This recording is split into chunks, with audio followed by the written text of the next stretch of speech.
আসসালামু আলাইকুম। সুপ্রিয় এসএসসি পরীক্ষার্থীরা ও নবম দশম শ্রেণীর শিক্ষার্থীরা, আজ আমি তোমাদের মাঝে সাফিক্স এন্ড প্রিফিক্স নিয়ে আলোচনা করব।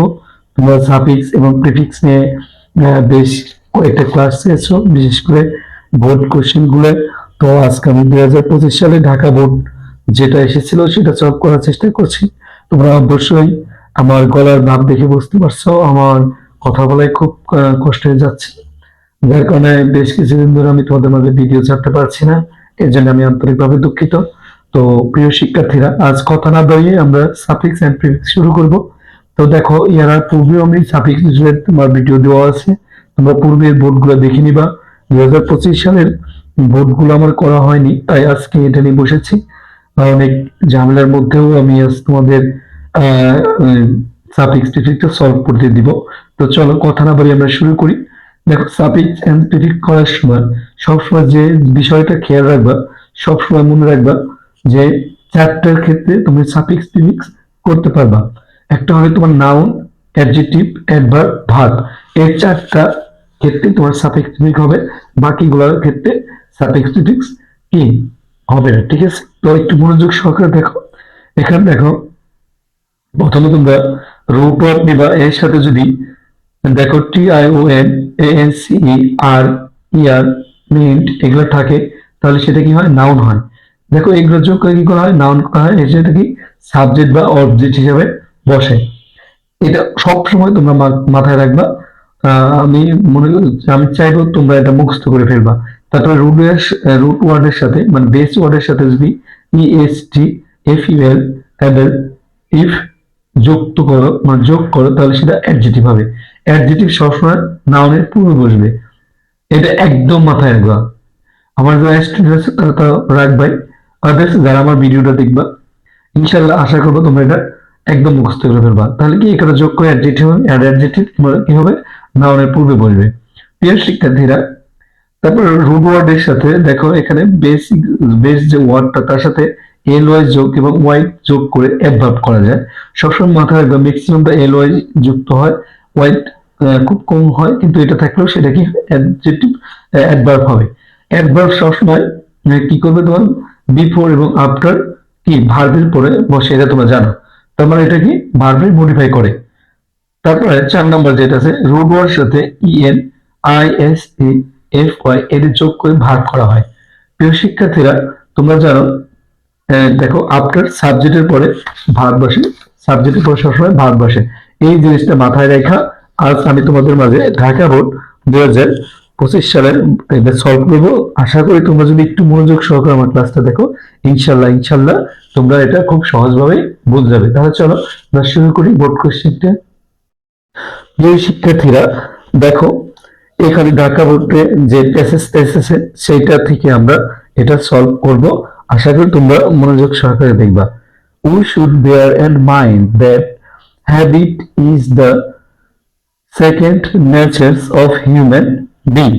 এখানে দেখো, আমাদের মনে রাখা উচিত যে, দেখো we should bear in mind that আমাদের মনে রাখা উচিত যে অভ্যাস মানুষের দ্বিতীয় স্বভাব। ঠিক আছে, if anyone becomes dash custom to good manners, he cannot dash behaves with anyone. প্রিয় শিক্ষার্থীরা, এখানে দেখো if anyone became custom to good manner, এখানে দেখো কেউ যদি ভালো আচরণ অভ্যস্ত হয়ে যায়, তাহলে দেখো এখানে কাজটা হলো প্রথা, তাহলে এখানে কি হবে? আমাদের অভ্যস্ত। তাহলে এদের সাথে কি করো? আমরা জানি এদের সাথে এসি যোগ করলে এটা কি কাস্টম হয়ে যায়, সেটা অভ্যাসে পরিণত হয়ে যায়। তাহলে এখানে কি যোগ করবো আমরা? এটা দেখো, এটা পূর্বে অ্যাকাস্টম মানে AC, তারপরে আছে CUSTOM, অ্যাকাস্টম। ঠিক আছে, তাহলে দেখো টু গুড ম্যানার, তাহলে কেউ যদি ভালো আচরণে অভ্যস্ত হয়ে যায়, তারপরে to good manners he can not, দেখো হি ক্যান নট, তাহলে সে ড্যাশ বিহেভ, দেখো বিহেভিয়ার তো আচরণ, বিহেভিয়ারটা কি আচরণ উইথ দ্য এনিওয়ান, তাহলে এখানে মিস বিহেভ, কারোর সাথে কি করতে পারে না? খারাপ আচরণ করতে পারে না। তাহলে এখানে কি লিখবো আমরা? মিস বিহেভ, এই সাথে যোগ করলাম মিস বিহেভ উইথ এনিওয়ান, তাহলে সে কি করতে পারবে না, কারোর সাথে খারাপ আচরণ করতে পারবে না। তাহলে দেখো প্রিয় শিক্ষার্থীরা, এখানে so moral, so moral dash education, দেখো এডুকেট ইজ ইম্পর্টেন্ট, তাই কি সো মোরাল, এখানে দেখো মোরাল যেহেতু এটা আছে, তারপরে কি আছে এখানে সাবজেক্ট নৈতিকতা, তারপরে যে এখানে আমরা যদি সাবজেক্ট পরে কি বসে ভার্ব বসে, তাহলে এখানে দেখো এটা আমাদের কি করতে হবে, ভার্ব বানাতে হবে। আমরা তোমাদের কি মনে আছে কি যোগ করে ভার্ব বানাতে হয়, তাহলে দেখো আই, দেখো এখানে আমরা কি লিখবো এডুকেশন, এখানে কি আছে ই উঠে যে আই ও এ যোগ হবে, তাহলে কি হবে edu C A T I O N, education is important, নৈতিক শিক্ষা খুবই গুরুত্বপূর্ণ। কেমন, from the early part of life, for the early part of life, জীবনের প্রথম দিক থেকেই, দেখো ড্যাশ চিলড্রেন মাস্ট বি, এখানে দেখো ভার্ব আছে চিলড্রেন, তাহলে এখানে দেখো এটা আমরা কি করবো নাউন করতে হবে, ঠিক আছে।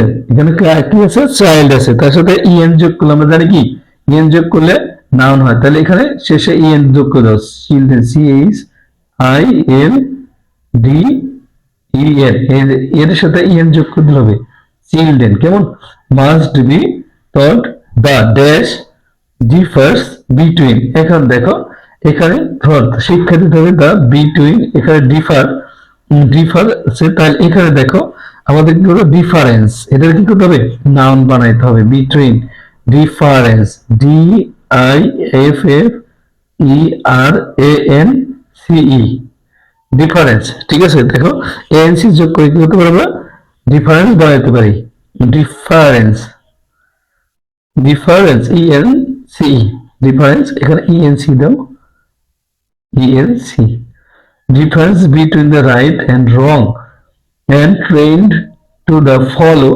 what is the right and what is the wrong, দেখো আমাদের কি করতে হবে শিক্ষা দেওয়া উচিত কি বিটুইন কি রাইট অর রং, দেখো সঠিক এবং ভুল কোনটা সঠিক এবং ভুল সেটা কি করতে হবে শিক্ষা দিতে হবে, and train it প্রশিক্ষণ করতে হবে, to follow what is right কি সত্য and what is wrong কোনটা মিথ্যা।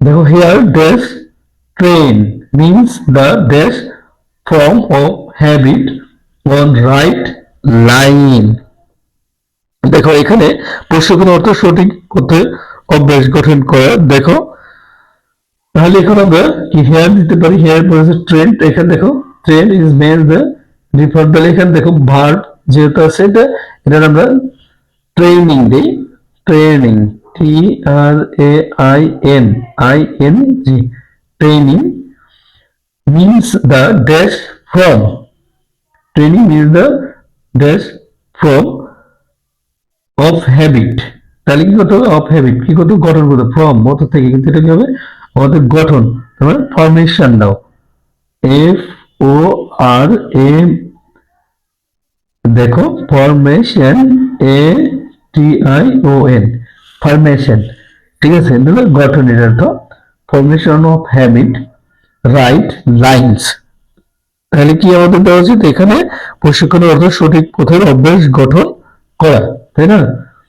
ইট ইজ এভরি প্যারেন্টস প্রত্যেক মাতা পিতারই ড্যাশ রেসপন্সিবল টু টিচ, দেখো রেসপন্সিবল এখানে ভার্ব আছে, তাহলে এর মডিফাই করো রেসপন্সিবিলিটি, দেখো এল এই যে এটা আছে এল আছে, এখানে দেখো এল এর পরে তোমার এখানে টি দিয়া তোমার কি দিব আমরা আই এল ওয়াই, রেসপন্সিবিলিটি ই উঠে যাবে, ঠিক আছে ই উঠে যেয়ে কি হবে দেখো রেসপন্সিবিলিটি, তাহলে এখানে আমাদের এটা উঠে যায় টি আই এল ওয়াই হবে রেসপন্সিবিলিটি, দেখো এখানে R E S P O N S I B, তারপরে তোমার এল, তারপরে টি আই টি রেসপন্সিবিলিটি, দেখো এটা আমরা দিয়ে নিলাম, একটু মনোযোগ সহকারে দেখো প্রিয় শিক্ষার্থীরা বোঝা যায় কিনা,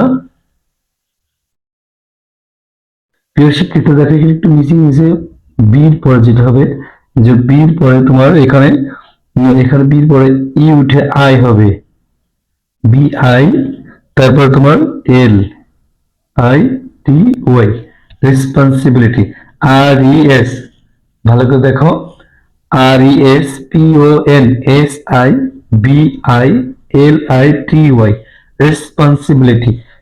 এই উইটা উইটা এখানে আই বসবে, তারপরে একটা এল বসবে, তারপরে একটা আই, তারপরে টি, তারপর ওয়াই, রেসপন্সিবিলিটি।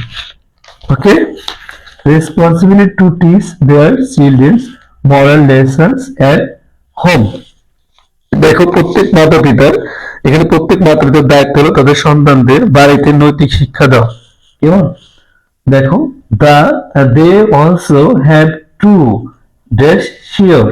দেখো এখানে টু হ্যাভ যেটা আছে এখানে কি হবে, ভার্ব হবে ইনশিওর, ইন শিওর, আর ইনশিওর, এটার সাথে কিন্তু তোমাদের নিশ্চিত করতে হবে দ্যাট যে their children do not mix with any bad company, the moral dash ties. দেখো তারা যেন খারাপ সঙ্গের সাথে, এটা আমাদের কি করতে হবে, তাদের সন্তান যাতে কখনো খারাপের সঙ্গে না মিশে তা নিশ্চিত করতে হবে।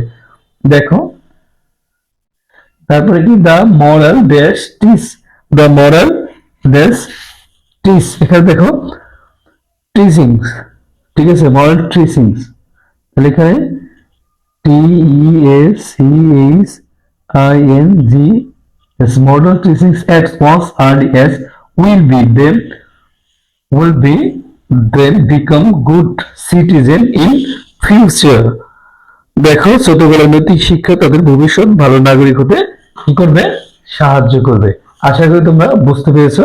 দেখো এখানে ইনশিওর বানানটা তোমাদের যারা আছো, ইনশিওর বানানটা তার কারো মিসিং না হয় এটা একটু খেয়াল করবা, ঠিক আছে। Ensure, E N S U R E, এখানে লিখে দিলাম এটা। এখানে দেখো এই যে এখানে রেসপন্সিবিলিটি, এই যে এখানে দেখো এখানে লিখে দিই তোমাদের যদি কারো সম্বন্ধে, R E S P O N S I B I L I T Y, responsibility. ঠিক আছে প্রিয় শিক্ষার্থীরা, এটা এই পর্যন্ত ছিল। আশা করি তোমরা মনোযোগ সহকারে ক্লাসটা দেখবা। কারো সমস্যা হলে অবশ্যই কমেন্ট করবা। আমি একটু অসুস্থ, সো আমার জন্য একটু আমি জানি সুস্থ হয়ে যাই। তো ভালো থেকো, আর অবশ্যই চ্যানেলটি সাবস্ক্রাইব করো যারা নতুন আছো। সবার শুভকামনা রইল। আল্লাহ হাফিজ, ভালো থেকো।